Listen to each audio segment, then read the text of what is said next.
Oh wait, sorry. I'm a little tired, so I'm not. It was totally fine. Let's say, like, for exam, like, do you pass the exam or do you fail the exam?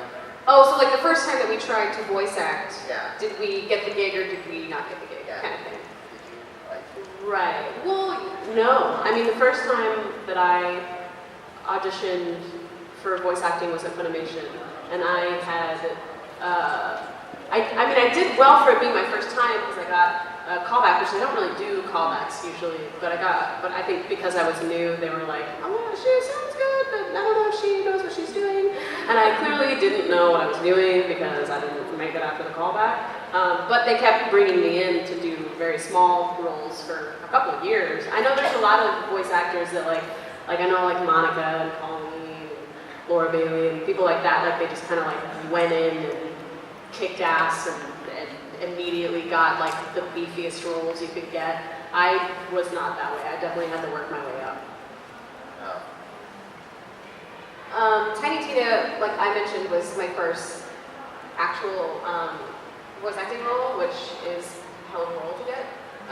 So I'm super grateful for that. Also, it didn't hurt that like Anthony was like, hey, you should audition. Otherwise, I would never have even heard of it. But yeah, since then, I mean, it's been kind of like what is this, a sine wave? I don't know why my brain went there. It's been a roller coaster is the way that people would actually say that. Of like, I get a gig, I don't get a gig kind of thing. That's just sort of how it happens. But yeah. That's that cool. answers your question. Yeah. Okay.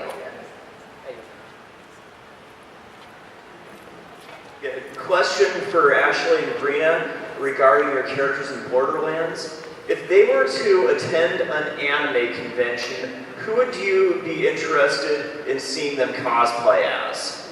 That's a good question. That is a cute question. I'd like to see Tiny Tina cosplay as Clementine from the Walking Dead game.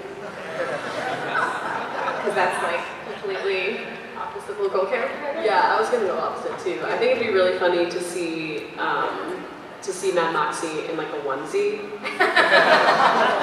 Which, P.S., I love onesies. I have a white tiger onesie that someone gave me, and anytime there's like a costume contest or something, I'm like, onesie, easy, so comfortable. But I think it'd be really funny to see Moxie in something like that. Okay, thanks. Anthony got a Batman onesie for Christmas, actually. Yeah, you should have him wear it at the office. How would you play Tiny Tina as an adult? I don't even know. I can't imagine her aging. She's actually 45. Yeah. She's a Time Lord. She's existed for hundreds and hundreds of years. What would she even be like as an adult? Because I can't imagine her mellowing out. Maybe she would just end up being like Salvador Brick, only female version. I'm sorry? Dylan said there's no such thing as adulthood. That's true. She'd probably just be exactly the same. Only I'd do her like this. That's as deep as my voice can go. Hello. What isn't the deal with Butt Stallion? Of course. Andy just wake up one day and say, a horse will die. Here's the thing about Anthony. He really likes the word butt. He thinks it's the funniest word in the English language. So, anytime he can get away with using the word butt for a goof, he will do it. I don't think it was his idea to make Butt Stallion made of diamond, though. I think that was someone else's. No, that was originally just a funny phrase that he threw in. Yeah. Everybody loved it so much they wondered what a butt stallion would really look like. So they had to make it as ridiculous as possible for Yeah.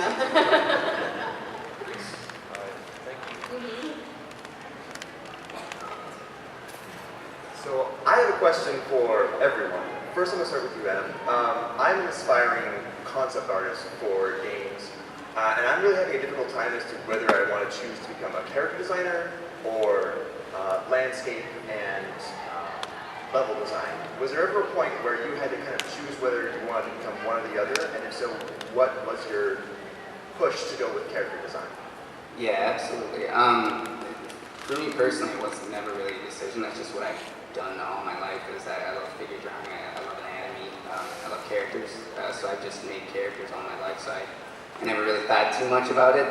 But there's definitely a huge divergence at one point that everybody's going to have to make. It realistically just comes down to what you're best at.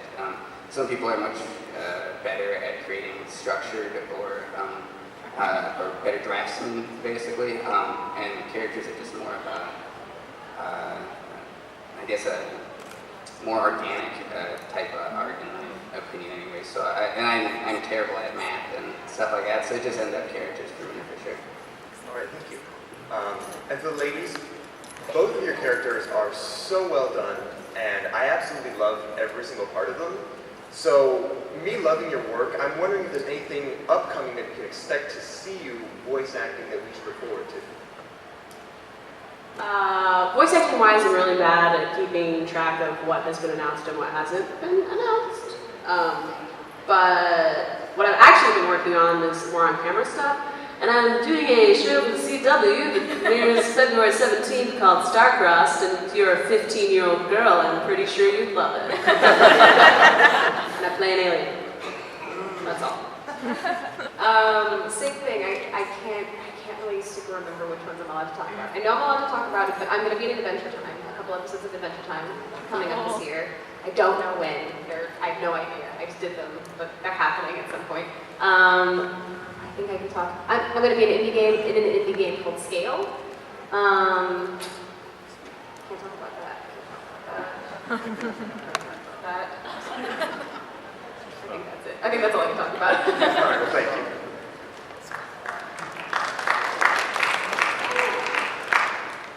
Hello. My question for the ladies would be, did either of you get to work on the Telltale game that's coming out? SacAnime Borderlands, that is what it's called? I don't think so. I'm never told what I'm working on when I'm working on it, so maybe? Yeah, maybe. Yeah, that's still really early in development, so Yeah, we'll probably get a call soon is what it is. Yeah, I mean, they could pull us. We haven't heard anything yet, I guess. We have no idea. We have no idea. You know as much as we do. Yeah. Are we in the Telltale game? For Adam, would you have anything to say about the Telltale game, or can you say anything about it? No, actually, that's actually made by Telltale. So we unfortunately don't have a whole lot to do with that development. I know your brother does. Yeah, if anyone spoke to them, I don't know. I don't know if he did story stuff on it. Oh, Might yeah, have. no, actually. Yeah, I'm not sure everything your brother does at all times. Right now he is wearing a Batman onesie and eating a peanut butter and jelly sandwich. There's a really actually high percentage that's exactly what he's doing right now. And Ashley, did you get emotional when you were doing the ending for Tiny Tina's, I never remember the name of it, I just think of it as Assault on Guiding the Key. DMT. Yeah, it's a long expansion. title. Yes, I did actually. I had to stop because I started crying. I thought that was a really good ending. Thank you. Thank you. 5 minutes? Oh, we're out of questions? This guy has a question. This guy has a question. This guy right here. Hello. Hello. I don't know any of your names. Tiny Tina, you're awesome. Thank you. Quick question. I was playing Borderlands the other day, and my friend, he was like, apparently a bunch of people think that Tiny Tina came off as like racist. Have you heard about this? Yes, I have heard about it. Well, I was just wondering what your thoughts are on that. There was a whole, there's a whole thing on Twitter that happened where someone tweeted at Anthony and said that he felt like Tiny Tina was racist. My thought about it is that she kind of represents like a culture of people, not a race. Like she's more of just like that type of like weird amalgamation of like pop culture and like all this different stuff. So that's how I see her. I mean, there was a whole situation, and it's all on Twitter and Twitter articles and stuff. You guys want to read about it, but yeah. Yeah, that's how I think about it too. I just kind of thought it was weird. I was just wondering what you thought about it. Thank you. Mm-hmm. Yeah, I'd actually like to comment on that too. Just because if anybody knew Anthony, he's the writer, the least offensive or racist person you would ever meet in your life. Yeah. So to possibly imagine that he'd write any kind of thing that even mildly would hint at racism is ridiculous. So. All right. Thank you. Yay, Anthony. I don't have a question, but I showed Ashley this yesterday. I have a Borderlands 2 base tattoo on my arm. I'm wondering whether or not you'd you'd like to see it? It's in a tasteful place. He's not gonna drop crowds. Let's stay tuned. Yeah, I'll tell you what. I am gonna strip this off.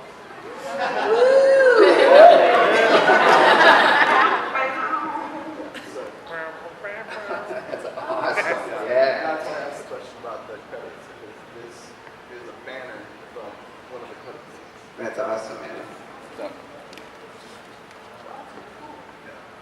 If anybody does stuff like this, send it into our office. That's some of our favorite things to see. Yeah, we get like people marriage proposals based on Borderlands. This is awesome. Everybody loves it. I forgot to ask this while I was up here for Adam. With such lively characters such as Moxie and Tiny Tina, who have such large personalities in themselves, what's the best way you do to flush that out when you're creating the character? With all the little intricate details that you do, what's the best way that you can find to actually flush out and bring the character's personality on their sleeve, basically? Yeah, it's usually a lot to do with the bio. I try to imagine as a real person what these people would actually be like, and we like everything to be kind of on the surface, so it's an obvious giveaway. We're not usually too subtle with anything we do in Borderlands. So like any character, I mean, you can tell immediately who Tiny Tina is the second you see her. I mean, she's same with Moxie too. There's no doubt about the characters there. I'm trying to put as much of that for the viewer immediately, so even if they didn't say anything, you'd get a good idea of who they were. And then we just kind of we love them, and so then everything we try and do with them after that is just trying to make them likable or dislikable, depending on the character. People that we'd want to know or be involved with ourselves, I guess. Great, thank you. All right, guys, thanks for coming. Are you going to see my session? 2:30? 2:30? No, I think Autograph session? 12:30.